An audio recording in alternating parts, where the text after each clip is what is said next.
अस्सलाम वालेकुम हाल फ्रेंड्स, हम कैसे उम्मीद करता हूँ सब खैर खैरियत से होंगे। आज किसी वीडियो में आपको वैकर ट्रेड के मतलब बताऊँगा कि आप किसी के भी वैकर ट्रेड निकाल सकते हैं कि वो गाड़ी किसके नाम है। आपको सिर्फ उसका रजिस्टर नंबर भेजना होगा या इंजन नंबर भेजना होगा या उसका चेसी नंबर भेजना, उससे उसके डिटेल आ जाएगी। जैसा कि आपको एक वैकर ट्रेड नज़र आ रही है, इसमें उसका रजिस्टर नंबर आएगा, उसका इंजन नंबर आएगा, चेसी नंबर आएगा, कंपनी आएगी कौन सी कंपनी है, उसका क्लास कैटेगरी आएगा, आगे किस्म आएगी, मोटरसाइकिल है, साइकिल है या स्कूटर है, जो भी है।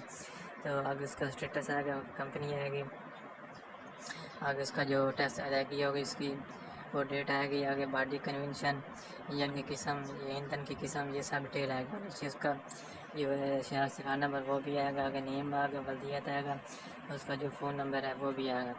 अगर किसी बाइक को डिटेल चेक करवानी तो हमारे व्हाट्सएप नंबर रब्ता करें और ये सिफाजा करें। अगर आप हमारी वीडियो अच्छी लगे वीडियो को लाइक करें और चैनल को सब्सक्राइब करें। Thank you.